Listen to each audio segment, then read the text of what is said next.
ಸ್ವಾಭಿಮಾನಿ ನ್ಯೂಸ್ಗೆ ಸ್ವಾಗತ. ಇಂದಿನ ಪ್ರಮುಖ ಸುದ್ದಿಗಳು. ಭಾರತದ ಸಂವಿಧಾನ ವಿಶ್ವದಲ್ಲೇ ಶ್ರೇಷ್ಠ ಸಂವಿಧಾನ. ಅದರ ರಕ್ಷಣೆ ನಮ್ಮೆಲ್ಲರ ಆದ್ಯ ಕರ್ತವ್ಯವಾಗಬೇಕು ಎಂದು ಲೋಕೋಪಯೋಗಿ ಸಚಿವ ಸತೀಶ್ ಜಾರಕಿಹೊಳಿ ಹೇಳಿದರು. ಅವರು ಬುಧವಾರ ಭದ್ರಾವತಿಯ ವೀರಶೈವ ಕಲ್ಯಾಣ ಮಂಟಪದಲ್ಲಿ ಕರ್ನಾಟಕ ದಲಿತ ಸಂಘರ್ಷ ಸಮಿತಿ ಹಮ್ಮಿಕೊಂಡಿದ್ದ ದಲಿತ ಸಂಘರ್ಷ ಸಮಿತಿ ಸುವರ್ಣ ಮಹೋತ್ಸವದ ಅಂಗವಾಗಿ ಸಂವಿಧಾನ ಜಾಗೃತಿ ಸಮಾವೇಶ ಎಂಬ ಕಾರ್ಯಕ್ರಮದಲ್ಲಿ ಭಾಗವಹಿಸಿ ಮಾತನಾಡುತ್ತಿದ್ದರು. ಮೈಸೂರಿನ ಉರಿಪೆದ್ದಿಲಿಂಗ ಮಠದ ಶ್ರೀ ಜ್ಞಾನಪ್ರಕಾಶ ಸ್ವಾಮೀಜಿ ಕಾರ್ಯಕ್ರಮದ ಉದ್ಘಾಟನೆ ನೆರವೇರಿಸಿ ಮಾತನಾಡಿ, ಅಂಬೇಡ್ಕರ್ ರೂಪಿಸಿದ ಸಂವಿಧಾನವನ್ನು ಇಡೀ ವಿಶ್ವದ ಇತರ ದೇಶಗಳು ತಮ್ಮಲ್ಲಿ ಅಳವಡಿಸಿಕೊಳ್ಳುವ ಹಂತದಲ್ಲಿ ಭಾರತದ ಸಂವಿಧಾನವನ್ನು ಎತ್ತಿ ಹಿಡಿದಿವೆ. ಆದರೆ ಭಾರತದಲ್ಲಿ ಸಂವಿಧಾನದ ಬದಲಾವಣೆ ಮಾತನಾಡುತ್ತಿರುವುದು ಅತ್ಯಂತ ಆತಂಕಕಾರಿಯಾಗಿದೆ. ಸಂವಿಧಾನ ನಮ್ಮೆಲ್ಲರ ಸ್ವಾಭಿಮಾನದ ಸಂಕೇತ. ಅದರ ರಕ್ಷಣೆ ನಮ್ಮೆಲ್ಲರ ಹೊಣೆಯಾಗಬೇಕು ಎಂದರು. ಈ ಸಂದರ್ಭದಲ್ಲಿ ಕರ್ನಾಟಕ ದಲಿತ ಸಂಘರ್ಷ ಸಮಿತಿಯ ಶಿವಮೊಗ್ಗ ಜಿಲ್ಲಾ ಸಂಚಾಲಕ ಚಿನ್ನಯ್ಯ, ರಾಜ್ಯ ಅಲೆಮಾರಿ ಅಭಿವೃದ್ಧಿ ನಿಗಮದ ಅಧ್ಯಕ್ಷೆ ಜಿ ಪಲ್ಲವಿ, ಕರ್ನಾಟಕ ದಲಿತ ಸಂಘರ್ಷ ಸಮಿತಿಯ ಸಂಸ್ಥಾಪಕ ಪ್ರೊಫೆಸರ್ ಬಿ ಕೃಷ್ಣಪ್ಪನವರ ಧರ್ಮಪತ್ನಿ ಶ್ರೀಮತಿ ಇಂದಿರಾ ಕೃಷ್ಣಪ್ಪ, ಕರ್ನಾಟಕ ದಲಿತ ಸಂಘರ್ಷ ಸಮಿತಿಯ ಜಿಲ್ಲಾ ಪದಾಧಿಕಾರಿಗಳು ಮತ್ತು ತಾಲೂಕು ಪದಾಧಿಕಾರಿಗಳು, ಕಾರ್ಯಕರ್ತರು ಭಾಗವಹಿಸಿದ್ದರು.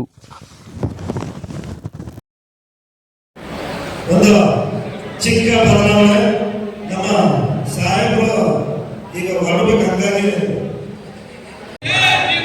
ದಯವಿಟ್ಟು ಬಾಗಿಲಲ್ಲಿ ದಯವಿಟ್ಟು ಒಳಗೆ ಬರಬೇಕು. ಮೇಲ್ಗಡೆ ಜಾಗ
ಜಾಗೃತಿ ಸಮಾವೇಶ. ಒಂದು ಕಡೆ ಸಂವಿಧಾನ ನಾವು ರೆಡಿ ಮಾಡಿದ್ದೀವಿ ಅಂತ ಹೇಳ್ತಿದ್ದಾರೆ.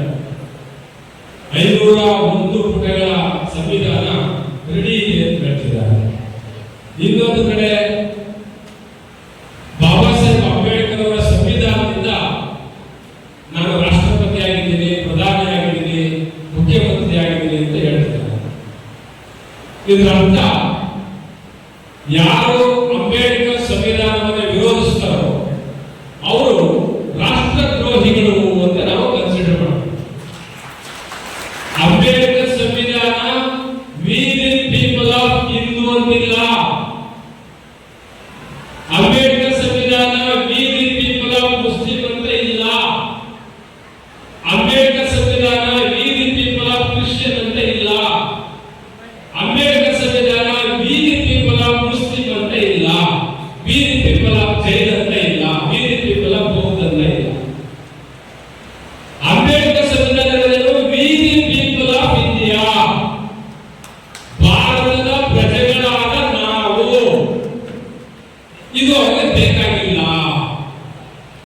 ಹಿಂದೂ ರಾಷ್ಟ್ರದ ಸಂವಿಧಾನ ಅಂದ್ರೆ ಅರ್ಥ ಏನು? ಹಿಂದೂ ರಾಷ್ಟ್ರದ ಸಂವಿಧಾನ ಅಂದ್ರೆ ಅದೇ ಜಾತಿ, ಅದೇ ಅಸಮಾನತೆ, ಅದೇ ಅಸ್ಪೃಶ್ಯತೆ, ಅದೇ ವರ್ಣಾಶ್ರಮ, ಅದೇ ಗುಲಾಮಗಿರಿ. ಅದಕ್ಕೆ ಭದ್ರಾವತಿಯಲ್ಲಿ ಸಂವಿಧಾನ ಜಾಗೃತಿ ಆಗಬೇಕು. ಯಾಕೆ? ಸಂವಿಧಾನದ ಸಭೆಯಲ್ಲಿ ಎಚ್.ಕೆ. ಖಾಂಡೇಕರ್ ಅವರು ಮಾತಾಡ್ತಾರೆ, ಸನ್ಮಾನ್ಯ ಸಭಾಧ್ಯಕ್ಷರೇ, ಈ ಹಿಂದೆ ನಮ್ಮ ದೇಶದಲ್ಲಿ ಸಂವಿಧಾನ ಇತ್ತು, ಅದು ಮನುವಿನ ಸಂವಿಧಾನ, ಅಂದ್ರೆ ಮನು ಕಾನ್ಸ್ಟಿಟ್ಯೂಷನ್. ಆ ಮನುವಿನ ಸಂವಿಧಾನ ಭಾರತ ದೇಶದ ಹೆಣ್ಣು ಮಕ್ಕಳನ್ನ ರಕ್ತವಿಟ್ಟಿತ್ತು, ಹೆಣ್ಣು ಮಕ್ಕಳ ವಿದ್ಯೆಯನ್ನು ಇಟ್ಟುಕೊಂಡಿತ್ತು, ಹೆಣ್ಣು ಮಕ್ಕಳಿಗೆ ಯಾವುದೇ ಹಕ್ಕು ಕೊಟ್ಟಿರಲಿಲ್ಲ, ಹೆಣ್ಣು ಮಕ್ಕಳನ್ನ ಹೆರಿಗೆ ಫ್ಯಾಕ್ಟರಿ ಮಾಡಿತ್ತು. ಅದು ಇವತ್ತು ಅಂಬೇಡ್ಕರ್ ಸಂವಿಧಾನ. ಅಂಬೇಡ್ಕರ್ ಸಂವಿಧಾನ ಅಂದ್ರೆ ಅಂಬೇಡ್ಕರ್ ಮಹಾನ್. ಅದನ್ನ ನಾನು ಮಹಾನ್ ಕಾನ್ಸ್ಟಿಟ್ಯೂಷನ್ ಅಂತ ಹೇಳ್ತೇನೆ. ವರ್ಷಗಳ ಕಾಲ ನನ್ನ ಜನರನ್ನ ನಾಯಿಗಳಲ್ಲಿ ಬಂದಿ ಮಾಡ್ತಾರೆ. ಕೆಳಗಡೆಯಲ್ಲಿ ನಾಯಿಗಳಲ್ಲಿ ಇರ್ತಾರೆ, ಮನುಷ್ಯರು ಹುಟ್ಟಿಲ್ಲ. ಹಾಗಾಗಿ ನನ್ನ ಜನರ ವಿಮೋಚನೆ ಮಾಡೋದಕ್ಕೋಸ್ಕರ ನಾನು ಸಂವಿಧಾನದ ಸಭೆಗೆ ಹೋಗಬೇಕು ಅಂತ ಹೇಳಿ ತೀರ್ಮಾನ ಮಾಡ್ತೇನೆ. ಬಾಬಾ ಸಾಹೇಬ್ ಅಂಬೇಡ್ಕರ್ ಭದ್ರಾವತಿಯಲ್ಲಿರ್ತಕ್ಕಂಥ ಎಲ್ಲ ಜನರನ್ನ ನೋಡ್ಕೋಬೇಕು. Professor B. ವಿಶ್ವನಾಥ್ ಅವರು 50 ವರ್ಷದಿಂದ 50 ವರ್ಷದ ಹಿಂದೆ ಅವರು ಹೋರಾಟದ ತೀರ್ಪನ್ನು ಯಾಕೆ ಹಚ್ಚಿದ್ರು ಅಂದ್ರೆ, ನೀವು ಹೋರಾಟ ಮಾಡಿಲ್ಲ ಅಂದ್ರೆ ಯಾವುದು ನಿಮ್ಮ ಹತ್ರ ಬರಲ್ಲ. ನಿಮ್ಮ ಹಕ್ಕುಗಳು ನಿಮ್ಮ ಹತ್ರ ಸುಮ್ಮನೆ ಬರೋದಿಲ್ಲ. ಬಡವರ ಕೂಸುಗಳು ಬೆನ್ನು ಕೂಲಿ ಆಗ್ತಾ ಇತ್ತು, ಸತ್ತದ ಜನಗಳು ಹೊತ್ಕೊಂಡು ತಿರುಗ್ತಾ ಇದ್ರು. ಕುಂಭಮೇಳದಲ್ಲಿ ಸ್ನಾನ ಮಾಡ್ತಾ ಇದ್ದಾರೆ, ಪುಣ್ಯ ಸ್ನಾನ.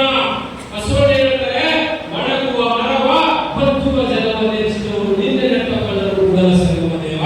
ಕಲ್ಲು ದೇವರು ದೇವರಲ್ಲ, ಮಣ್ಣು ದೇವರು ದೇವರಲ್ಲ, ಮರ ದೇವರು ದೇವರಲ್ಲ, ತಾವೆಲ್ಲರಿಂದ ಮಾಡಿದ ದೇವರು ದೇವರಲ್ಲ, ಅಷ್ಟಾದಶಿ ದ್ವಾದಶ ತೀರ್ಥಗಳು ತೀರ್ಥಗಳಲ್ಲ, ತನ್ನನ್ನು ತಾನು ತಿಳಿದಾಗ ತಾನೇ ದೇವರು ಪ್ರಮಾಣ ಕೂಡಲ ಸಂಗಮ ದೇವ ಅಂತ ಬಸವಣ್ಣ 12 ಶ್ಲೋಕಗಳನ್ನು ಹೇಳ್ತಾರೆ. ಇವತ್ತು ಕುಂಭಮೇಳ ಸ್ನಾನ ಮಾಡುವ ಮುಖಾಂತರವಾಗಿ ಈ ದೇಶದ ದುರ್ಗುಣ ಹೋಗುತ್ತಾ, ಈ ದೇಶದ ಬಡತನ ಹೋಗುತ್ತಾ, ಈ ದೇಶದ ಅಸ್ಪೃಶ್ಯತೆ ಹೋಗುತ್ತಾ, ಈ ದೇಶದ ಬಡತನ ಹಸಿವು ನೀವು ಕೊಡಲ್ಲ. ಇವತ್ತು ಸಹ ಜೈಪುರದಲ್ಲಿ ದಲಿತರು ಮದುವೆ ಆಗಬೇಕು ಅಂದ್ರೆ 200 ಪೊಲೀಸರನ್ನ ಬಂದೋಬಸ್ತ್ ಮಾಡಿದ್ದಾರೆ. ಜೈಪುರ ಯಾವ ಸಂವಿಧಾನವನ್ನು ಜಾರಿ ಮಾಡಬೇಕು ಅಂತಿದ್ದಾರೆ ಅವರು ಅಂದ್ರೆ, ಒಂದು ಸಂವಿಧಾನವನ್ನು ನಾವು ಜಾರಿ ಮಾಡ್ತಾ